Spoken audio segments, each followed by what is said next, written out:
Let's get into it. Now, step number one, recognition doesn't equal recall.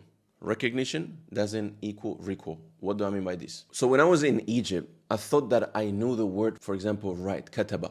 I recognized it, but when a teacher asked me to use it in a complex sentence, I froze. Why? Because knowledge does not equal ability. In SLA, second language acquisition, they have a research about something called recognition and recall. So recognition is passive. It's when you see a word like kitab and think, oh, I know that.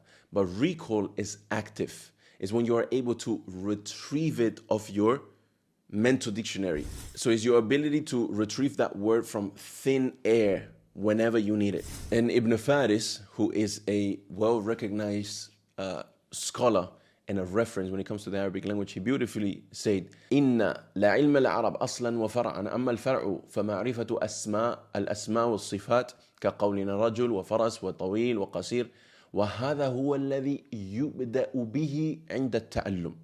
He says the knowledge of Arabic has a root and a branch. As for the branch, is knowing nouns and adjectives, like I was saying, man, horse, tall, short. This is what one begins with when learning. So here's two beautiful things to take from this. The first one is that Ibn Faris, who is from 100 years ago, a scholar and a reference in the Arabic language, who did a lot of works that we refer now back to, and that the scholars that you refer back to right now have referred back to, like Al-Ajurumiyya and these books, they have referred back to Ibn Faris and these sort of scholars. First of all, he says you need to start with vocabulary. That's what you start with when you learn. So anybody out there who's studying, let's start with grammar, because you need to understand the Quran, you need to understand the grammar. Well, this is scholars from 100 years ago. So why are we reinventing the wheel now? And the second thing is that him saying you start with knowing ma'rifatul asma was sifat. So you start with knowing these words is the capability of being able to retrieve it, not just recognizing. If I like a child, when you show him a picture, what is this? And they say apple.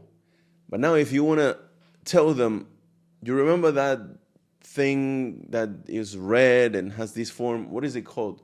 It's like, oh man, I don't remember exactly. So this is what happens when you learn the language and you haven't used it enough. You read a book and perhaps you recognize it better than you are able to retrieve it off your mind. And the reason why this happened is because, again, you haven't used it enough and you haven't,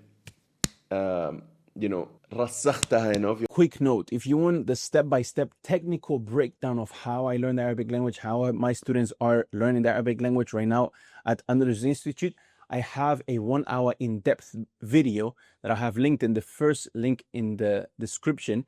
In that video, I explain the method and everything that's required in order for you to achieve that goal, and even learn from the comfort of your home as if you went to study to Egypt, Mauritania, Medina, or whatever it might be.